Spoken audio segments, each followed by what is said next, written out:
There's been a lot said about Mega Man X. It seems to be one of those games that truly affect the gamer, especially if they played it at a young age. I'd personally place X right up there with Super Mario 3 and Sonic 3 as one of my most favorite and often played games. But I was thinking about it and wondered why the sequels don't seem to get as much attention. I do remember that copies of X2 and 3 were pretty scarce, since my local Blockbuster only had one copy and it was constantly checked out when I went looking for it, so maybe that has something to do with it. Anywho, let's get into it with this edition of Critical Hit.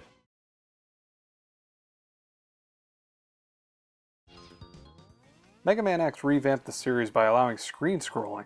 To modern day gamers, this doesn't sound like anything spectacular, but back in the day, players were just getting used to the idea of levels that allowed for exploration. Where the original Mega Man X innovated in level exploration, X2 perfected it, expanding the viable areas that players could reach and where devs could hide shit. Some of the levels in X2 are extremely creative, telling a story all by themselves. Rather than just dropping X into a snowy region or a jungle area, each level was designed around having a specific purpose in the world. Probably the best example of this was the desert base, which appeared to house military weaponry and a missile silo. In the original Mega Man X, we got to ride on cars, but in X2, we get to round missiles! Woo!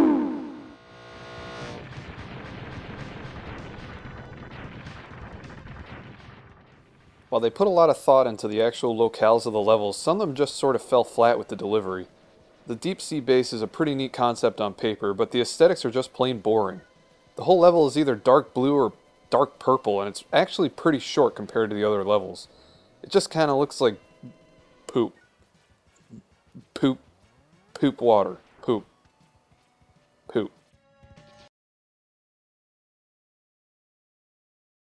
I'm pretty sure there was some sort of story in Mega Man X, but I don't remember it being very deep. The only exposition we got was explaining the outbreak of a virus making Reploids lose their shit and going maverick, and then taking Sigma as their leader. X2 tries to flesh out the story a little more, introducing the X-Hunters, who formed a boy band of sorts with the sole intent of stopping X. From there it just gets even more convoluted, and frankly I don't really understand what was going on other than the fact that X had 3 more extremely difficult sub-bosses to contend with.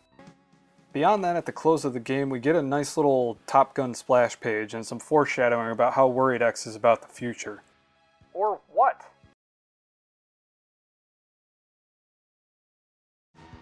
Alright, so let's talk Robot Masters. It looks like the devs and artists went to the zoo to find some inspiration for the Robot Masters, since each is modeled after some resplendent member of the animal kingdom. We've got an alligator, a stag, an ostrich, and even a snail is represented here. I'm pretty impressed with how they were able to make even a fucking snail look so badass, but they somehow managed.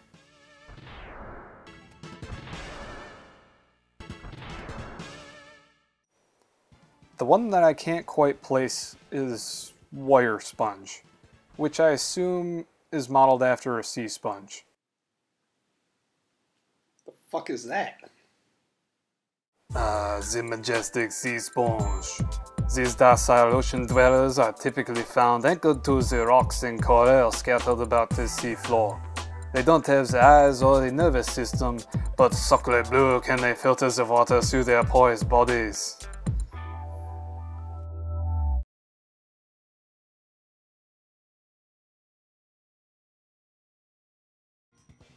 So after talking the bosses, we should probably talk weapons, since they're the things that are going to make them go boom a lot quicker. But let me just tell you, the weapons in X2 are stupid. Most of them don't shoot in an easily aimable path, or have a very big hitbox for that matter. For example, the Bubble Splash weapon shoots bubbles in a slow stream and then they just kind of float away. How's a bubble ever going to hurt a robot anyway? And then some of them just don't work. The Crystal Hunter shoots a little blob that can freeze enemies into a big ice block, but it usually only seems to work on the little enemies. Don't even get me started on the strike chain ability. This thing just plain sucks. I could see this weapon being pretty cool if you could control its trajectory, but it only shoots horizontally. What fun is that? And then there's the Giga Crush ability that comes preloaded in the chest piece upgrade. You see this thing in a capsule and you're like, alright, this is gonna be cool. Well, I'm gonna die anyway. I might as well go down with a boom.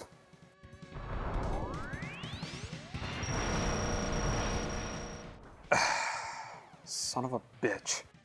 I commend the devs for trying to be creative, but the degree to which these things suck just overshadows any scrape of innovation that there may have been in here in the first place. In a game that beats you over the head with its difficulty, you really need any help you can get, and you're not going to find it in any of these weapons, trust me.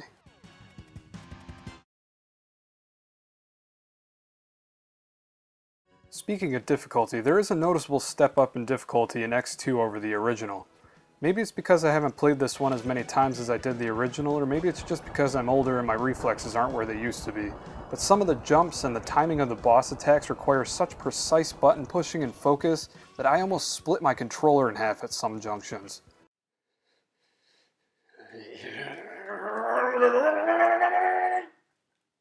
Okay, that's alright.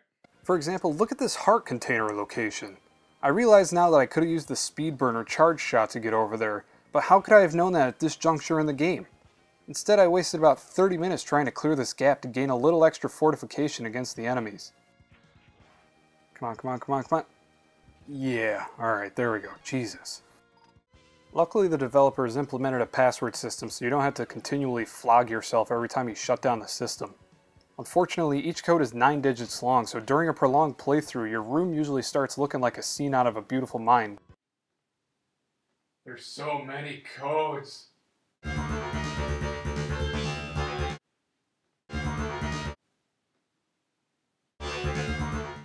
Look at all these numbers. Look at how many there are. Look at the numbers. Look at this. Look at this.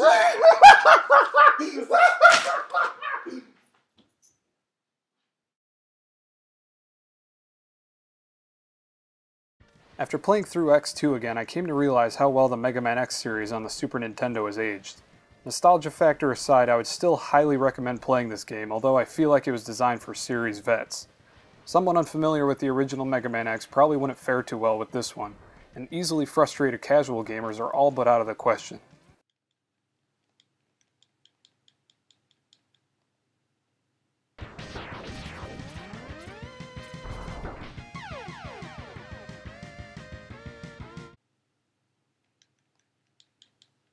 Oh! Coupon! That isn't to say that this is a game that you should pass over. The blistering difficulty makes victory all the sweeter here, and players are rewarded for the time they put in practicing. I got off to a pretty rough start, but as I progressed I felt that I was getting better and improving right along with X. In terms of a recommendation, I would simply say, if you enjoyed X, you'll enjoy X too. If you haven't experienced X, then that is where you should start and see how you feel after that. Mega Man X2 gets a critical hit.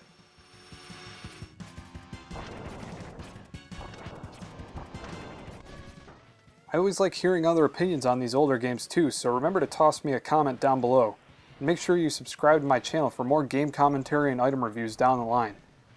So thanks for watching. I'm Alicide. This has been Critical Hit. Until next time, have a good one. There's so many codes!